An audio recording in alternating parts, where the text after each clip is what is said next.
Cette histoire raconte que Rabbi Avraham ibn Ezra, il était Talmid Chacham Gadol. Rabbi Avraham ibn Ezra, un des poètes espagnols, on appelle ça l'époque des poètes espagnols. C'est lui qui a compilé le fameux Ki Shmera Shabbat, entre autres.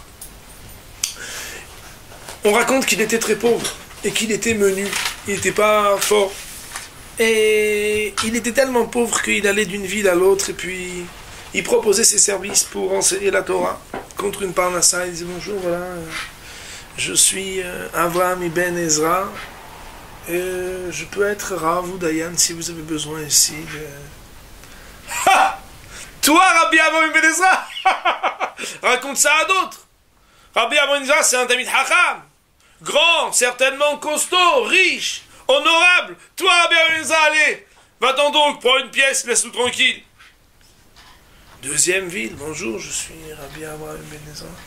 Je voudrais enseigner la Torah contre un salaire. Est-ce que ça vous êtes... Écoutez, vous êtes gentil, mais Rabbi ibn Ezra, on a entendu parler de lui. C'est non, c'est pas quelqu'un comme ça. Mais je comprends, c'est pas mal de présenter comme ça les choses, mais ça marche pas chez nous. Bon, venez quelque chose, call to... Troisième ville, la même chose, je suis Avraham ibn Ezra. Ibn quoi? Arrêtez un peu, vous vous moquez pas de nous, c'est pas la peine, allez ailleurs donc. Vous avez pas l'air de Talmid Chacham. L'histoire raconte que sur son chemin, il rencontre un bonhomme, très classe, avec une grande barbe.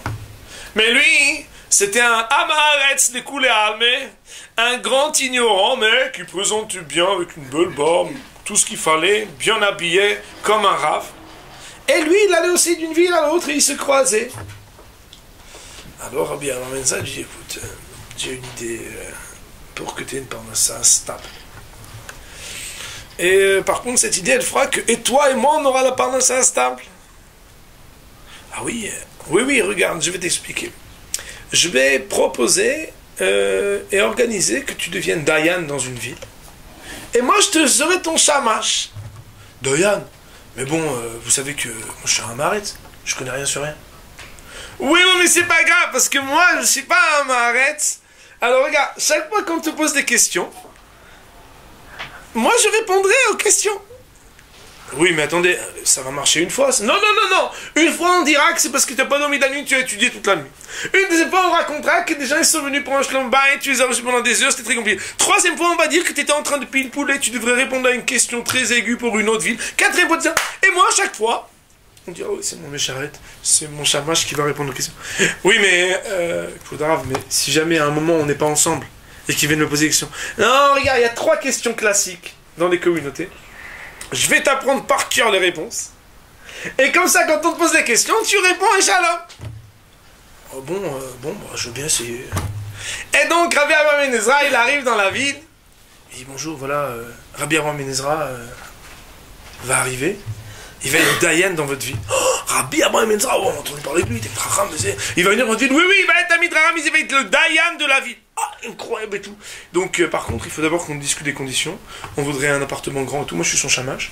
Donc on voudrait un appartement, on voudrait avoir à manger tous les jours. Ah oui, bon, c'est des conditions quand même. Bon, ok. Bon, disons qu'on accepte pour un mois d'essai, pas de problème. Et donc il fait venir le Rav Rabbi Avraham ibn Ezra. Yorobim, des chansons, des trucs, c'est Oudat Mitzvah, truc, le Dayan arrive dans la ville, un grand Rav comme ça, bien habillé, classe et tout. Et il arrive, et bon, Kodarav, voilà, vous êtes notre nouveau Dayan, on aimerait entendre d'Ivret Torah. Alors, le chamash d'écouter, le Rav, il a voyagé toute la journée, je vais, avec votre permission, on ne peut pas le déranger, je veux dire d'Ivret Torah. Ça... Bon, Besséder, fine, allez-y. Commence à dire d'Ivret Torah. Et les gens, comment il parle, les trucs, les Ekmara et Alacha, ici.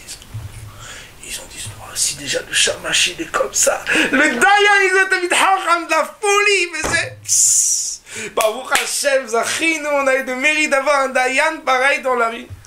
Et tous les jours des questions, ils arrivent. Ah oui, un instant, oui, mon maître il est occupé là parce qu'il est chez la... En fait, la réponse est... Ça marche. Au bout d'un mois, Rabbi Avraham ibn Ezra, le vrai, de dire au Amaharetz, le vrai aussi, je dois partir pour 8 jours, pour un voyage, faire quelque chose, une mitzvah. je vais revenir. Oh, ah non, non, non, même pas, mais c'est comme ça. Les gens pensent maintenant que je suis un grand Dayan Tamid Chacham si vous nous posez des questions. Mais non, regardez, regardez. Il y a 3 questions classiques qui sont posées dans toutes les communautés. Je vais vous apprendre les 3 réponses par cœur. Et quand vous connaîtrez les 3 réponses par cœur, alors vous serez tranquille, il n'y aura pas de problème. Elle dit, bon, ok, on essaye. Elle dit, voilà.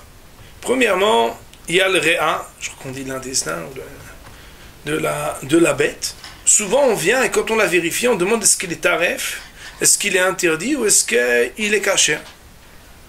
Alors, la réponse à cette question, c'est de le mettre dans l'eau et de voir si l'air va se libérer pour savoir si elle est percée ou pas. Donc, on met dans l'eau et on attend de regarder ce qui va se passer.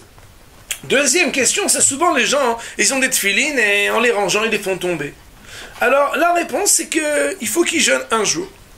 Troisième question, s'il vient un homme et une femme en marloquette de Shalom Bayit qui se sont disputés, tu leur dis que tu peux bien écouter leurs arguments, chacun, tu notes les arguments, et tu leur dis de revenir 8 jours plus tard. Et moi, je viens et je m'occupe d'eux. Et il dit, bon, vas-y, répète.